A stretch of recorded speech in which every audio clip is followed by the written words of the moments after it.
عزیز طلباء و طالبات، السلام علیکم۔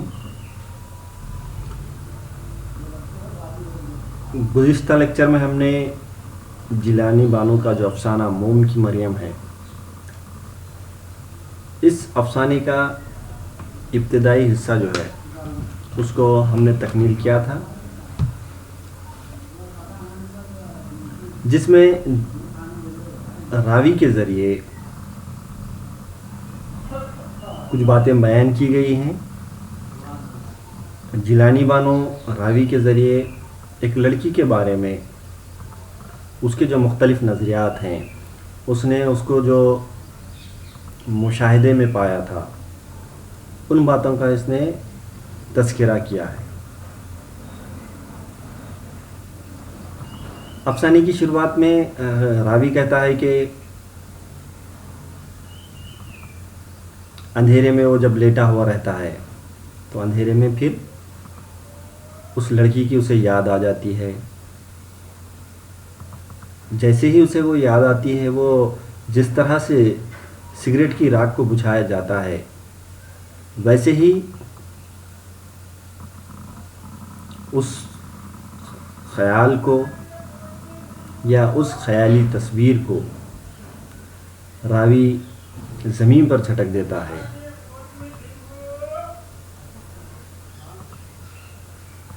وہ کہتا ہے کہ میں نے کبھی تمہارے سامنے ہاتھ نہیں پھیلائے، تم پر کبھی نظمیں نہیں لکھی، تمہاری یاد میں کبھی تارے بھی نہیں گنے، پھر کیوں میں تمہیں یاد کیے جاؤں؟ ہمیشہ زندگی میں تم سے میں دور رہا، لیکن اس کے باوجود بھی تم نے مجھے ہمیشہ عزت و احترام کی نظر سے دیکھا اور مجھے جھوٹی عقیدت اور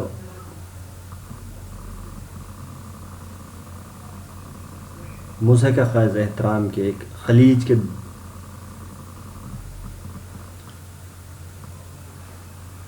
سامنے کھڑا کیا، اور تم جب بھی آتی آہوں اور سسکیوں سے میرے جو جذبات ہیں اس کو ابھارنا چاہتی تھی۔ آج عائشہ کا اسے خط ملا ہے اور وہ کہتا ہے کہ تمہاری موت کی مجھے خبر مل گئی ہے، لیکن اس میں کوئی نئی بات نہیں ہے، تمہاری موت پر مجھے اظہار افسوس نہیں ہے، نہ جانے کتنی مرتبہ تم اس سے پہلے بھی مر چکی ہو، اور تمہارے مرنے کا جو طرز ہے یا طریقہ ہے وہ اس طرح کا ہے کہ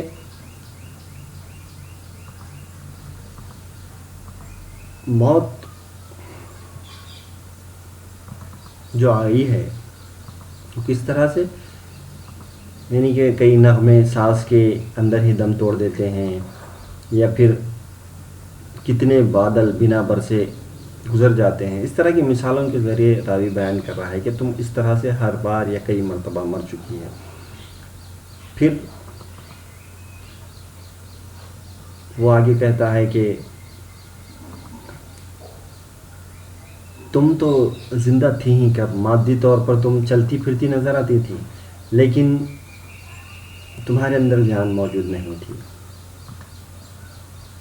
اور عائشہ کا جب میں نے خط پڑھا تو میرے خیالات کٹی پتنگ کی طرح ادھر ادھر ڈولنے لگے، اور پچھلی کچھ باتیں یا یادیں مجھے دوبارہ سے یاد آنے لگیں، اور ایک دوسرے میں یہ خیالات یا چہرے غلط ملت ہونے لگے۔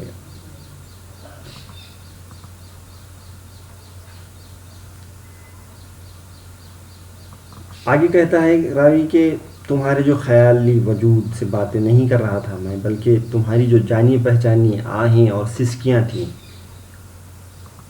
وہ سسکیاں مجھے تمہاری موجودگی کا یقین بھی دلا رہی تھیں، اور تمہارا جو اندیشہ ہے کہ میں ہمیشہ تمہارا اور اندھیرے کا جو ساتھ رہا ہے، تم جہاں بھی گئیں چراغ گل ہوتے گئے، یعنی کہ تمہاری زندگی میں ہمیشہ سے اندھیرا ہی اندھیرا رہا، اور تم نے اپنے آپ کو ایک گھیرے میں، ایک دائرے میں اپنے آپ کو قید کیا ہوا رکھا، جس طرح سے مریم کی تصویر کے گرد مصور نے نورول کا حالہ کھینچ دیا ہے، عظمت، تقدس اور معصومیت کی لکیریں جن کے اندر پاک مریم کی روح کو محصور کر دیا گیا ہے، اس طرح سے تم بھی اپنے آپ کو ایک محدود دائرے میں یا پھر ایک اسیر احاطے کا بنائے ہوئے مجھے دکھائی دیتی ہیں، ایسا وہ کہنے لگتا ہے۔ مختلف واقعات کا وہ ذکر کرتا چلا جاتا ہے کہ لڑکی کی پیدائش پر کس طرح سے غم منایا جاتا ہے، اور اوپر سے جب لڑکی 10ویں یا 11ویں نمبر کی ہو گھر میں پیدا ہونے والی، تو اس پر کبھی خوشی نہیں منائی جاتی۔ ہمارے معاشرے کی یہ ایک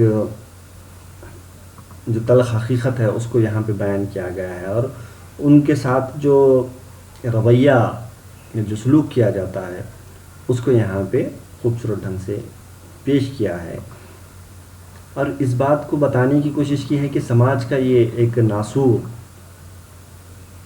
جو ہمیشہ سے لڑکیوں کے ساتھ دوہرے رویہ یا پھر لڑکیوں کے استحصال کا جو سبب بنتا ہے، اس کے نتیجے میں لڑکیوں کو بہت برے حالات سے دوچار ہونا پڑتا ہے۔ پھر کہانی آگے بڑھتی چلی جاتی ہے اور ہم دیکھتے ہیں کہ راوی نے جب بہت مسلسل اس لڑکی کے بارے میں ذکر کرتے ہوا کہ تحقیق کی یا پھر ریسرچ کی، اس کے بعد مجھے پتہ چلا کہ تمہارے اندر غالب کی شیر کی طرح انانیت تھی اور تم کسی کے سامنے جھکنا نہیں چاہتی تھی، اور تمہاری جو مزاج تھا وہ اس طرح کا تھا کہ ہر کوئی اپنے طرح سے یا اپنے طرز سے اس کے معنی نکال لے سکتا تھا۔ جس طرح سے غالب کے ہر شعر کے کوئی بھی مختلف معنی نکال سکتا ہے، ویسے ہی معنی ہر کوئی نکال سکتا تھا، ایسا ایک نظریہ راوی نے بیان کیا ہے۔ پھر وہ کہتا ہے کہ تم نے اطہر اور ریاض کے ساتھ جس طرح کا رویہ اپنایا جس میں سوائے تمہیں بدنامی کے کچھ نہیں ملا، اور تم خوب جانتی تھیں کہ یہ تمہارے حصے میں صرف بدنامی آئے گی، اس کے باوجود بھی تم نے یہ کام کیا، یعنی کہ تم نے اتنی قربانیاں دیں، اتنی تکالیف اٹھائیں، لیکن اس کے باوجود بھی ہم دیکھتے ہیں کہ یہ سب ہونے کے باوجود بھی تم نے اف تک نہیں کیا اور صبر سے کام لیا۔ تم دیکھنے میں اتنی خوبصورت بھی نہیں تھی، تمہاری جو بہنیں تھیں وہ بہت زیادہ خوبصورت تھیں، اور چاہے وہ عائشہ ہو یا نسرین اور فرزانہ، یہ تینوں کا جو حسن تھا اس کے سامنے تمہارا حسن پھیکا پڑ جاتا تھا۔ اور پھر ایک واقعہ راوی بیان کرتا ہے کہ جاڑوں کی سردیوں میں جس وقت تم صبح صبح نہا کر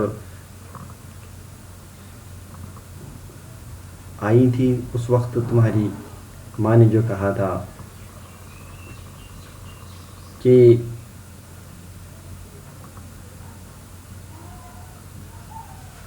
یہ جو بیٹیاں ہیں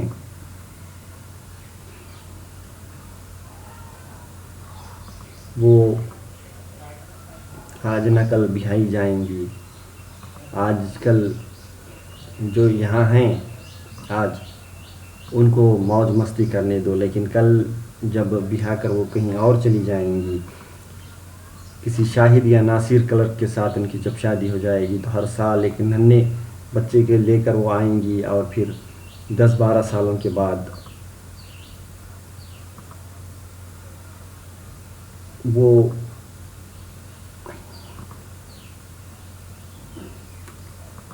10-12 سالوں کے بعد جب وہ آئیں گی تو ایک نحیف کیفیت میں آئیں گی، اور پھر ہم دیکھتے دیکھتے تمہیں کھو دیں گے، یا پھر ان کا انتقال ہو جائے گا اور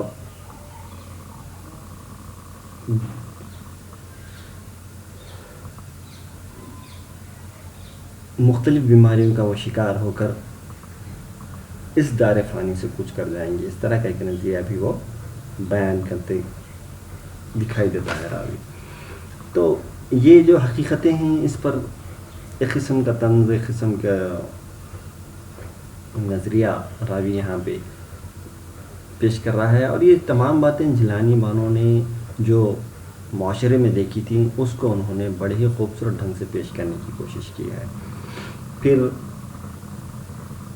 وہ کہتی ہیں کہ ایک مرتبہ جو عائشہ ہے اس نے خط کے ذریعے ہی بتایا تھا راوی کو کہ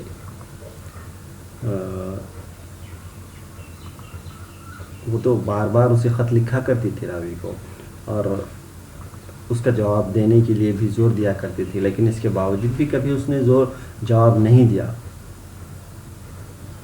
اور جواب نہ ملنے کی صورت میں بھی عائشہ خاندان کی تمام تقریبات کی باتیں یا پھر مختلف قسم کے جو واقعات پیش آتے تھے، حادثات پیش آتے تھے، ان تمام کا ذکر اپنے خطوط کے ذریعے کرتی تھیں.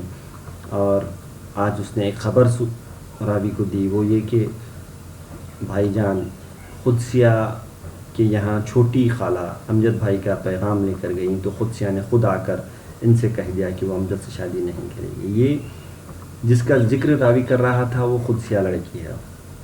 تو وہ قدسیہ نے امجد سے شادی کرنے سے انکار کر دیا. اب پھر اس کے بعد کی کہانی دیکھیے کس طرح سے تھی.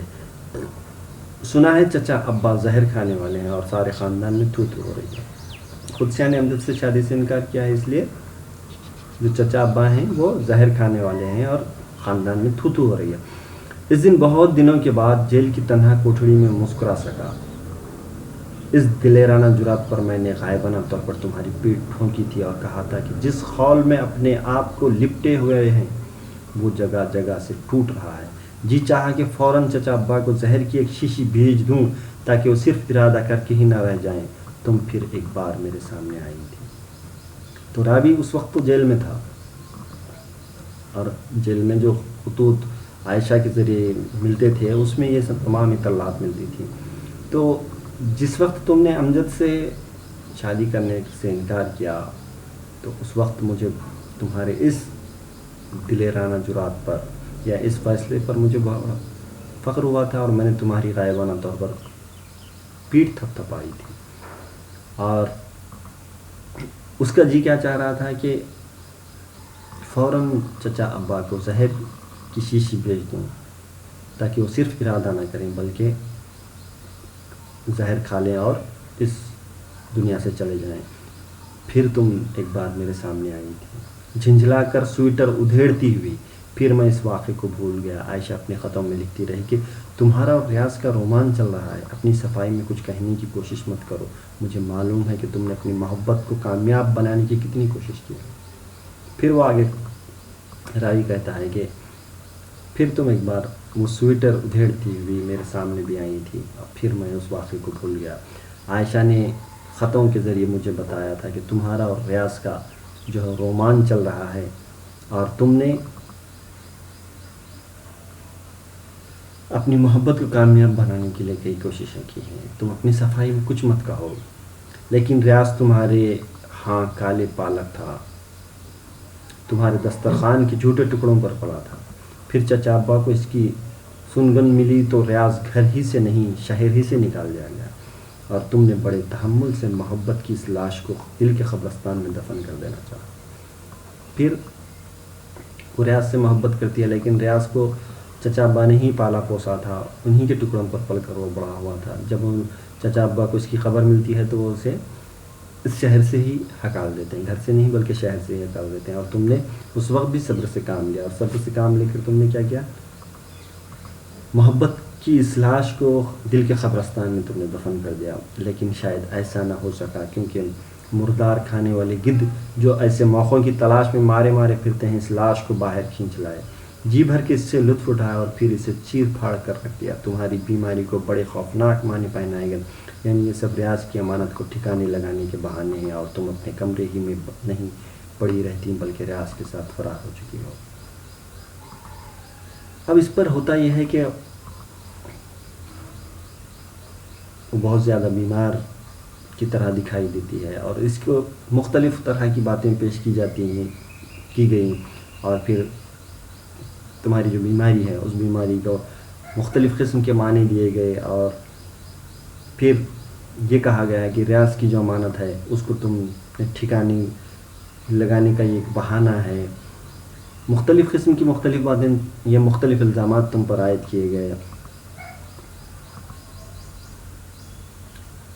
لیکن تم نے کیا کیا، ریاض کے ساتھ کمرے میں نہیں پڑی رہی بلکہ تم بھی ریاض کے ساتھ فرار ہو چکی تھی۔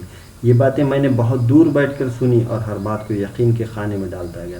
یہ تمام باتیں جو ہیں اس کے کان پر آئیں اور اس پر اس نے یقین بھی کر لیا راوی نے۔ یہ کوئی ناقابل یقین بات بھی تو نہ تھی بقول عائشہ کہ تم اپنی اہمیت کا احساس دلانے کا فیصلہ کر چکی تھی اور تم نے ساری دنیا کو ٹھکرا کے اپنی مانمانی کرنے کا عزم کر لیا تھا۔ پھر تم جیسی محبت کی ماری لڑکیاں اس سے زیادہ اپنی اہمیت کا کیا ثبوت دے سکتی ہیں؟ تو راوی کہہ رہا ہے کہ یہ باتوں پہ عائشہ کے ذریعے مجھے معلوم ہوئی اور میں نے اس پہ یقین بھی کر لیا۔ اس کی وجہ یہ تھی کہ کیونکہ تم نے اپنے اہمیت کا احساس دلانے کی ٹھان لی تھی اور تم نے دنیا کو ٹھکرا کر اپنے عزم کو پانے کی کوشش کی تھی، اور تم جو محبت کی ماری لڑکیاں ہوتی ہیں وہ دوسروں کو یا دنیا کو اتنی زیادہ اہمیت نہیں دیتی، وہ صرف خود کو ہی اہمیت دیتی ہیں۔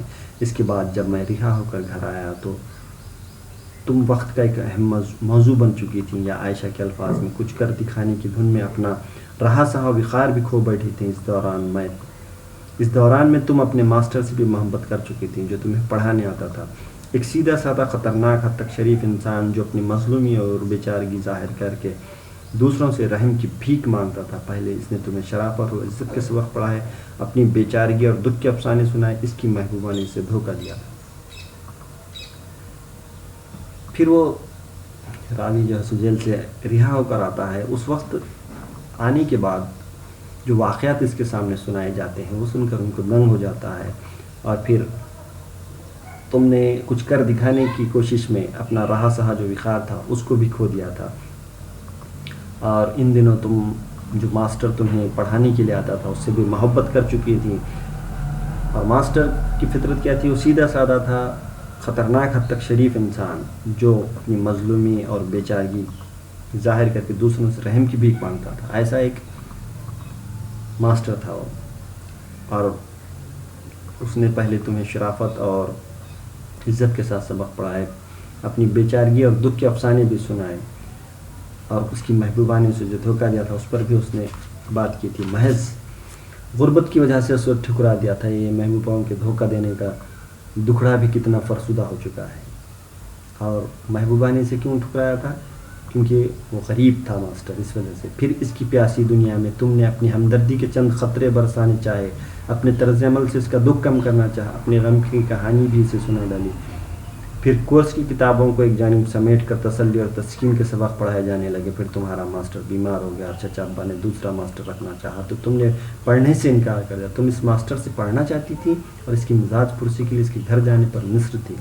یہ ساری باتیں گھر کے چھوٹے بچوں تک نے مجھے سنائی، میں کیسے یقین کر لوں کہ تمہیں اس ماسٹر سے محبت نہیں تھی۔ دیکھیے یہاں پہ جیلانی بانو نے معاشرے کا ایک ایسا نظریہ پیش کیا ہے جو ہم عام طور پر سماج میں دیکھتے ہیں۔ اگر کوئی لڑکی یا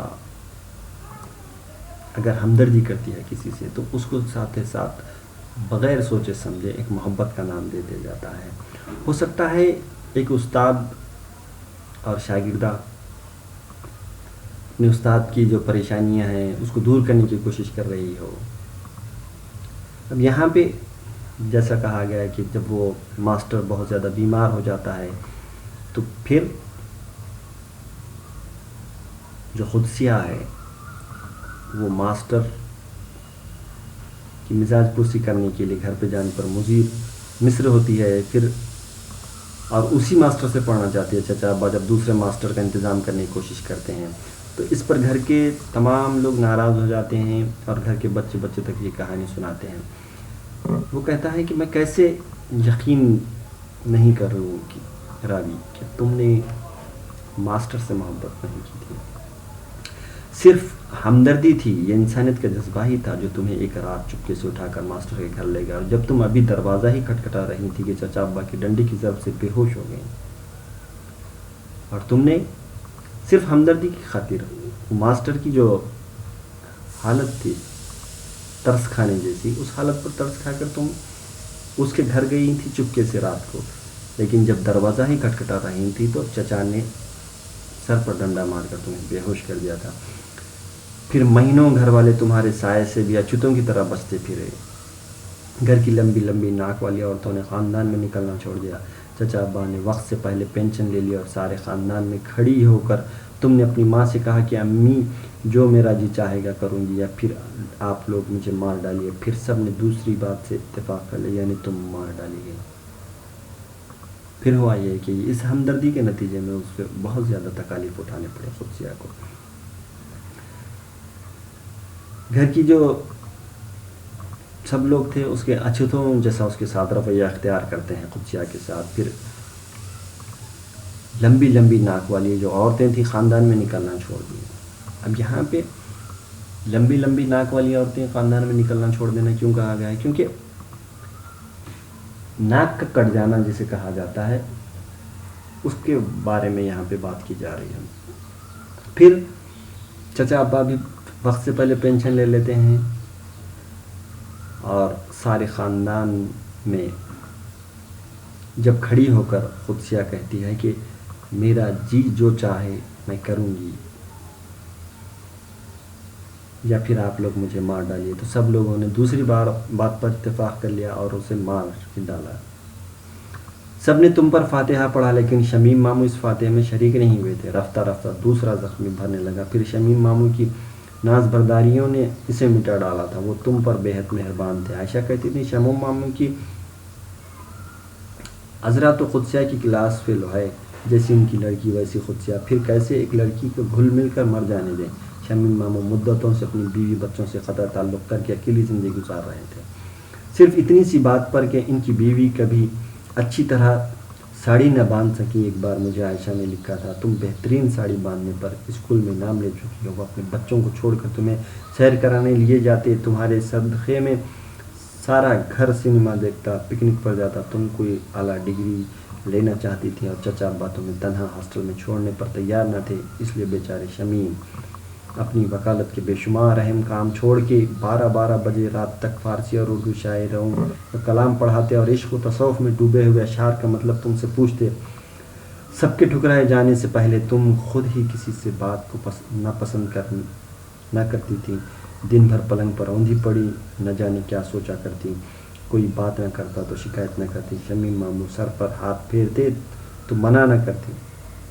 اب دیکھیے پھر ایک دوسرے واقعے کی طرف راوی ہم کو لے جا رہا ہے، اور وہ جو سماج میں کچھ ایسے ناسور لوگ رہتے ہیں جو ہمیشہ سے سماج میں برائیاں اور خرابیاں پیدا کرتے ہیں، ویسے ہی ایک کردار کے بارے میں بات کی جا رہی ہے۔ اتنے برے حالات سے وہ قدسیہ گزر رہی ہے تو سب لوگ اس کی فاتحہ پڑھتے ہیں یعنی کہ بالکل مر جانے پر جس طرح سے فاتحہ پڑھی جاتی ہے اس وقت، لیکن وہاں شمیم ماموں موجود نہیں ہوتے ہیں، اور شمیم ماموں کیا کرتے ہیں، دھیرے دھیرے اس کے قریب جانا شروع کرتے ہیں۔ ان کی خود لڑکی اس کی کلاس فیل ہوتی ہے قدسیہ کی، اس کے باوجود وہ اس کے پاس جاتے ہیں، اسے گل مل کر باتیں کرتے ہیں، اس کو اکیلی زندگی کیسے گزاریں گے اس کے بارے میں کہتے ہیں۔ اور شمیم ماموں جنہوں نے اپنی بیوی سے قطع تعلق کیا تھا، اس کی وجہ یہ تھی کہ اسے ساڑی صحیح باندھنے نہیں آتی تھی، لیکن جو قدسیہ تھی اس نے جو کمپٹیشن تھا کالج میں ساڑی باندھنے کا، اس میں وہ فرسٹ آئی تھی، اور شمیم ماموں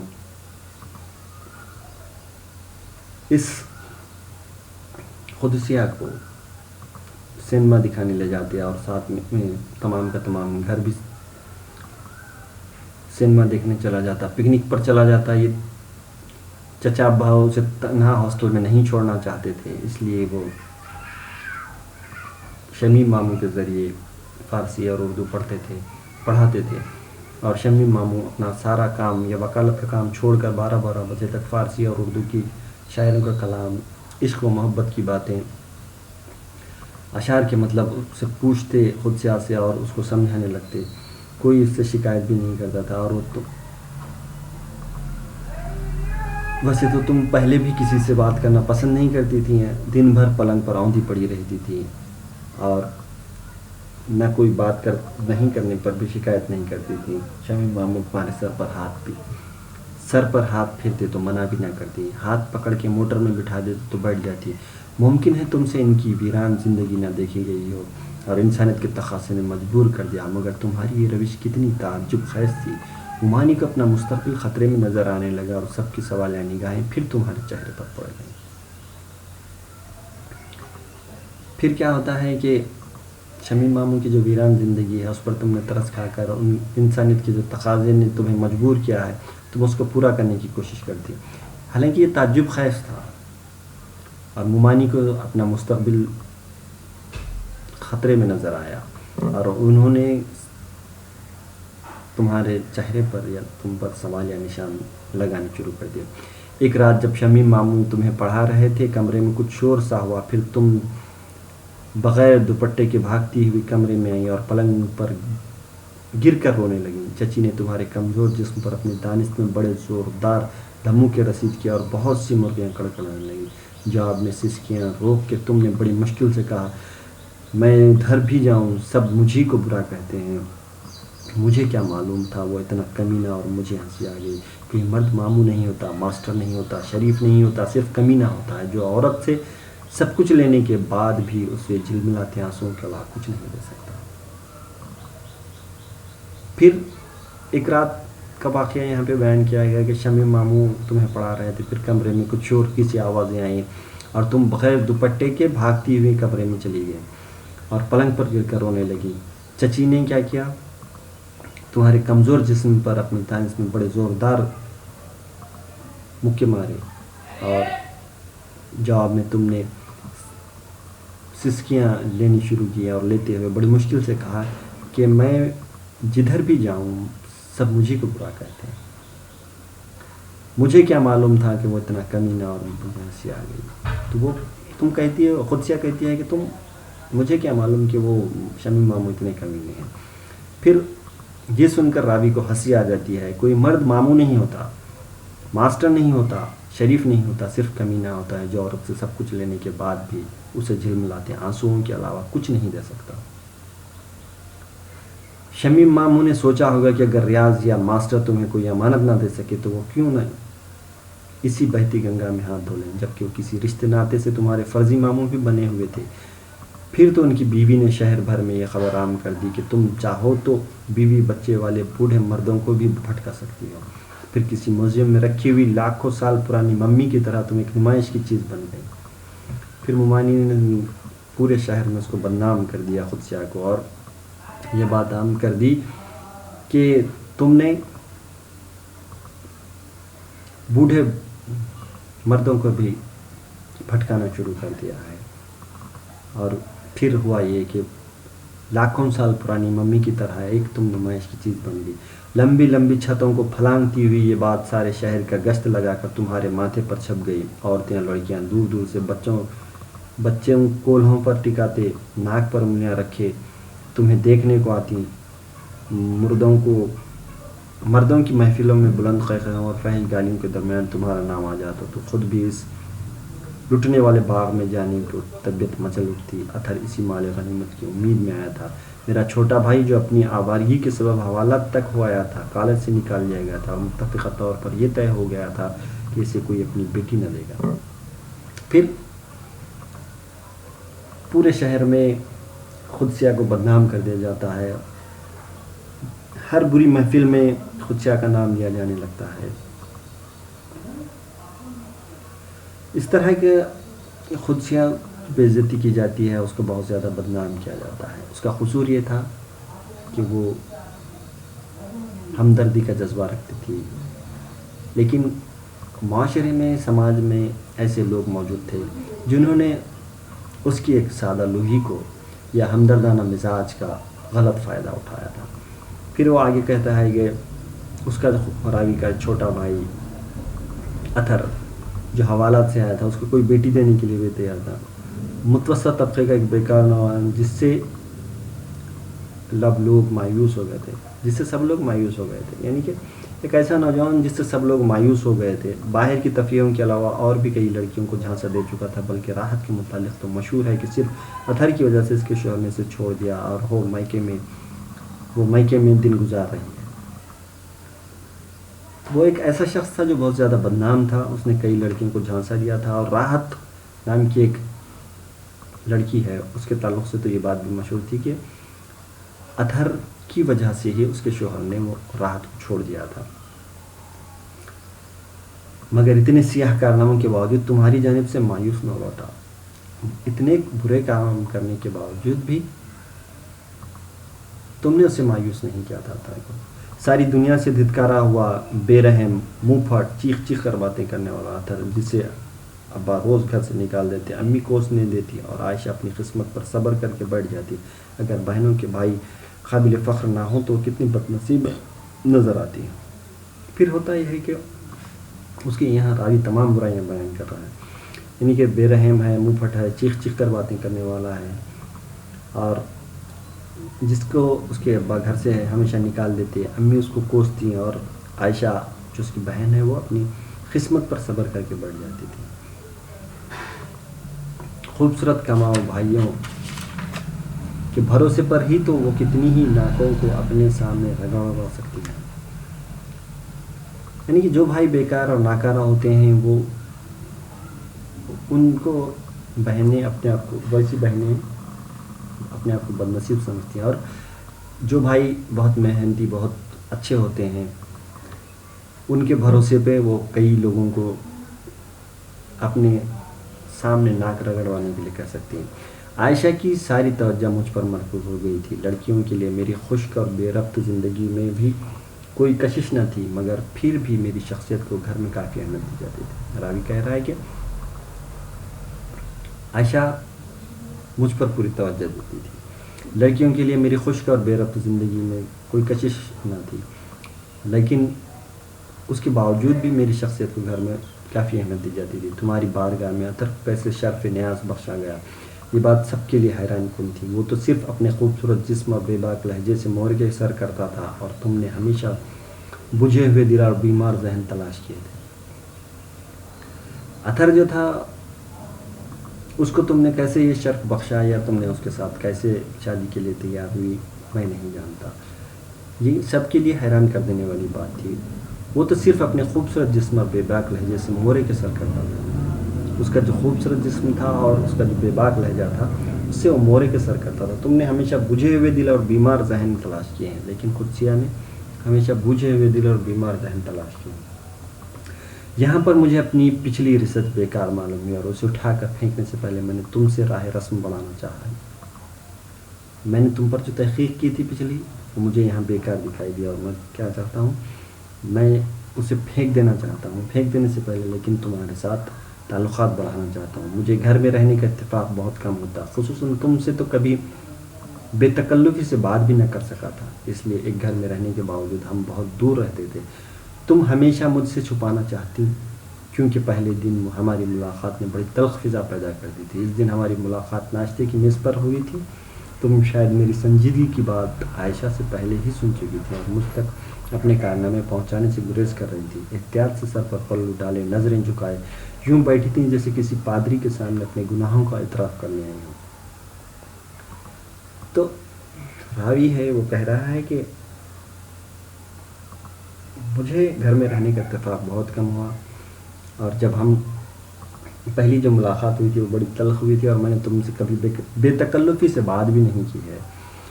اور پہلی جو ملاقات کا واقعہ وہ بیان کرتا ہے کہ ناشتے کی میز پر ملاقات ہوئی تھی. تم بہت سنجیدگی کے ساتھ عائشہ سے جو میری پہلی کی مجھ سے یا میرے تعلق سے جو باتیں سن چکی تھی، تم نے اس کو کیا کیا ہے، سن کر بڑے احتیاط سے اپنے سر پر پلو ڈال کر نظریں جھکائے، جس طرح سے پادری کے سامنے کوئی گناہ گار بندہ جا کر اپنے گناہوں کا اعتراف کرتا ہے، اس طرح سے تم بیٹھی ہوئی تھی. عائشہ نے میری جانب بڑی مانی نظروں سے دیکھ کر کہا، بھائی جان دیکھیے یہ ہیں قدسیہ. عائشہ کی تنزیہ نظروں کو تم نے بیچ میں ہی سے پکڑ لیا اور ہونٹوں پر زبان پھیر کر شکستہ لفظوں میں کہا، تو احمد بھائی جان مجھے پہلے ہی سے جانتے ہیں۔ تو پھر دیکھیے کیا ہوتا ہے کہ یہ جو عائشہ ہے، عائشہ کہتی ہے کہ یہ ہے قدسیہ، طنزیہ لہجے میں کہتی ہے۔ تو اس کے جواب میں قدسیہ کہتی ہے کہ تو احمد بھائی جان مجھے پہلے سے ہی جانتے ہیں، یعنی کہ احمد جو ہے اسے پہلے سے ہی جانتا ہے، راوی کا نام جو ہے احمد ہے، اور تم چائے کی پیالی رکھ کر اڑ گئی تھی، پھر برسات کی ایک شام کو ہلکی ہلکی رمجم نے موسم بڑا پرکیف بنا دیا تھا، بہت دیر تک فیض کی نقش فریادی پڑھنے کے بعد میں حسب عادت سگریٹ کے دھوئیں سے خیالی حولے بنا رہا تھا۔ عائشہ پروین چھوٹی بھابھی اور فرزانہ قریب بیٹھی کیرم کھیل رہی تھیں اور کسی فلم پر زوردار بحث کر رہی تھیں۔ تو پھر آگے کا واقعہ اور بیان کر رہے ہیں احمد بھائی کہ تم چائے کی پیالی لے کر اڑ گئیں، پھر برسات کی ہلکی سی ایک شام تھی، موسم بڑا پرکیف تھا، بہت دیر تک میں فیض کی یعنی کہ احمد فیض کی نقش فریادی پڑھنے کے بعد حسب عادت سگریٹ کے دھوئیں سے خیالی حولے بنا رہا تھا۔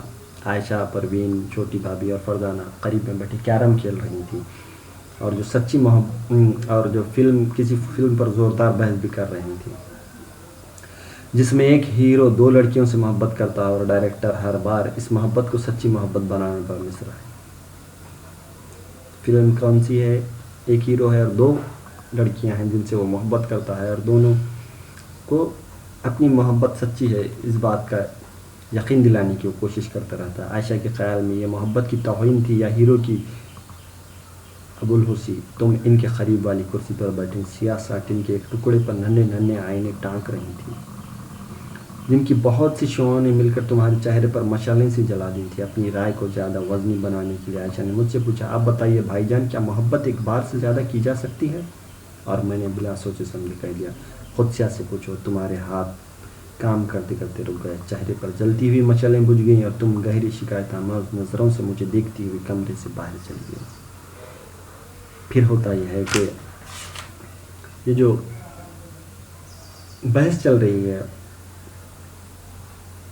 اس وقت تم ساٹن کے سیاہ ٹکڑے پر ننھے آئینے ٹانک رہی تھی اور اس کی جو شعاعیں ہیں تمہارے چہرے پر پڑ رہی تھیں۔ عائشہ اپنی بات کو وزنی ثابت کرنے کے لیے احمد سے پوچھتی ہے کہ بھائی جان آپ بتائیے، کیا محبت ایک بار سے زیادہ ہو سکتی ہے؟ محبت ایک بار سے زیادہ ہو سکتی ہے کیا؟ تو احمد جواب دیتا ہے بلا سوچے سمجھے کہ قدسیہ سے پوچھو، اور قدسیہ یہ سنتے ہی شکایت آمیز نظروں سے احمد کی طرف دیکھتی ہے اور کمرے سے باہر چلی جاتی ہے۔ بھابھی اور پروین آہستہ آہستہ ہنسنے لگی، فرزانہ بات کو ٹالنے کے لیے گنگنانے لگی اور عائشہ نے داد طلب نگاہوں سے مجھے دیکھا۔ پھر میں نے اس خوبصورت شام کا زرتار لباس نوچ کر پھینک دیا، رمجم کا شور مچانے والی بوندیں آنسوؤں کے دھارے بن گئی۔ فیض کے دل نشیں شعر ہاتھ ملا کر مجھ سے رخصت ہو گئے اور کمرے میں اندھیرا بڑھنے لگا۔ آج موسم کتنا خوشگوار ہے، جی چاہ رہا ہے کہیں باہر گھومنے جاؤں۔ تو جائیے، تم حسب عادت مختصر جواب دے رہی تھی، مگر کوئی ساتھ چلنے والا جو نہیں۔ پھر ہوتا یہ ہے کہ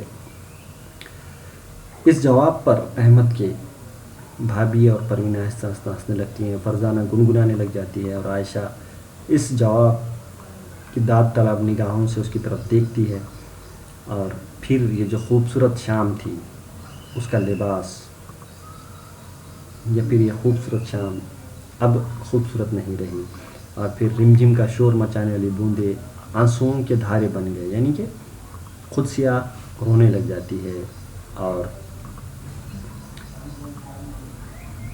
فیض کے جو دلنشین سے نقش فریادی کے تھے وہ احمد سے رخصت ہو جاتے ہیں اور کمرے میں اندھیرا بڑھنے لگتا ہے۔ احمد کہتا ہے کہ آج موسم کتنا خوشگوار ہے۔ قدسیہ جواب دیتی ہے جی چاہ رہا ہے کہیں باہر گھومنے جاؤں۔ احمد کہتا ہے کہ جی چاہ رہا ہے کہ کہیں باہر گھومنے جاؤں۔ تو خود سے جواب دیتی ہے جائیے. تم حسب عادت مختصر سے جواب دے رہی تھی مگر کوئی ساتھ چلنے والا نہیں. وہ کہتا ہے کہ مگر کوئی ساتھ چلنے والا نہیں. اطہر نے وعدہ کیا تھا مگر نہیں آیا. کتنا غیر ذمہ دار اور جھوٹا ہو گیا ہے یہ لڑکا. جان بوجھ کر اطہر کی برائی کر کے میں نے تمہارے چہرے پر کچھ ڈھونڈا. تمہاری آنکھیں سامنے کھلی کتاب پر تھیں اور ہاتھ ٹیبل کلاتھ کی چکنی درست کرنے میں مصروف. پھر بڑے طنز کے ساتھ تم نے کہا اتنے سہانے موسم میں تو وہ کسی بار میں بے ہوش پڑے ہوں گے. آپ لوگ تو انہیں اچھی طرح جانتے ہیں نا. یہ تم کہہ رہی تھی. تم جس کے متعلق مشہور تھا کہ سارے خاندان کی عزت جوتے کی نوک پر اچھال کر تم اطہر سے شادی کرو گی. سب سے چھپا کر اسے روپے دیتی ہو. وہ شراب پی کر آتا ہے, اس کی پردہ پوشی کرتی ہو. اتنے برے انسان پر تمہاری یہ عنایتیں کیوں تھیں جبکہ پچھلی زندگی میں کئی قابل اعتبار مرد تمہیں دھوکہ دے چکے تھے. اب ہوتا یہ ہے کہ احمد اسے کہتا ہے کہ اسے ستانے کے لیے کہتا ہے کہ موسم بہت اچھا ہے, تم اکیلے باہر گھومنے جانا مناسب نہیں, کسی کے ساتھ گھومنے جانا چاہیے. اور پھر اطہر کا ذکر کرتا ہے کہ اطہر کتنا غیر ذمہ دار ہے کہ اس نے تمہیں باہر گھمانے لے جانے کا وعدہ کیا تھا لیکن نہیں آیا. تو وہ سب سمجھتی ہے خود سے اور کہتی ہے کہ وہ اتنے سہانے موسم میں کسی بار میں بے ہوش پڑا ہوگا. آپ لوگ تو اسے جانتے ہیں نا, اچھی طرح سے جانتے ہیں سب لوگ. پھر وہ آگے کہتی ہے کہ یہ تم, احمد کہتا ہے کہ یہ تم کہہ رہی تھی جس کے متعلق مشہور تھا کہ سارے خاندان, اور تم نے سارے خاندان کی عزت کو جوتے کی نوک پر اچھال کر اطہر سے شادی کرنے والی تھی. سب سے چھپا کر اسے روپے دیا کرتے تھے. وہ شراب پی کر آتا تھا, اس کی پردہ پوشی کرتی تھی. تم اتنے خراب انسان پر کیسی عنایتیں کر سکتے تھے جبکہ پچھلی زندگی میں کئی بار قابل اعتبار مرد نے تمہیں دھوکہ دیا تھا. یعنی کہ ماسٹر صاحب ہو, شمی ماموں ہو, ان سبھی نے تو تمہیں دھوکہ دیا تھا. اس کے باوجود تم اتنے خراب انسان پر کیسے بھروسہ کر سکتے تھے. تمہارے متعلق پھیلی ہوئی بدنامیوں کے درمیان مجھے اپنی یہ رائے بڑی مضحکہ قائد لگی. اسے میں نے اپنے دماغ سے کھرچ دیا. تم سب کے لیے ناقابل فہم بن گئی تھی. بھول بھلائیوں کے پیچیدہ راستوں کی طرح تم نے اپنے گرد مکر و فریب کے جو جال بچھا رکھے تھے, انہیں دیکھ کر مجھے تم سے نفرت ہوتی. پھر ایک دن بڑی سوچ بچار کے بعد میں کچھ حواس باختہ سا تمہارے کمرے میں آیا. میں تمہارے متعلق کچھ جاننا چاہتا ہوں خود سے, اگر تم مجھے اجازت دو تو. اپنی گھبراہٹ پر میں خود متعجب تھا. پھر ہوتا یہ ہے کہ احمد کہنے لگتا ہے, یعنی کہ راوی جو ہے واقعہ اس کہانی بیان کرنے والا, وہ تم نے اتنی بدنامیوں کے باوجود جو یہ فیصلہ لیا ہے یہ مجھے سمجھ میں نہیں آیا. اور تمہاری یہ سوچ ہے, تمہاری جو مزاج ہے, جو بھول بھلائیاں اور پیچیدہ راستوں اور مکر و فریب کے جو جال تمہارے اطراف بنے ہوئے ہیں, اس کو میں سمجھ نہیں سکتا. اور مجھے تم سے نفرت بھی ہو گئی تھی. ایک دن بہت سوچ سمجھنے کے بعد پھر میں تمہارے کمرے میں آیا اور تم سے میں نے سوال کیا کہ میں تمہارے متعلق کچھ جاننا چاہتا ہوں خود سے, اگر تم مجھے اجازت دو تو. اپنی گھبراہٹ پر ہی خود, اور میں جب پوچھ رہا تھا مجھے گھبراہٹ محسوس ہو رہی تھی اور مجھے بھی بڑا اس بات پر تعجب ہوا تھا. باقی آئندہ لیکچر میں دیکھیں گے. شکریہ.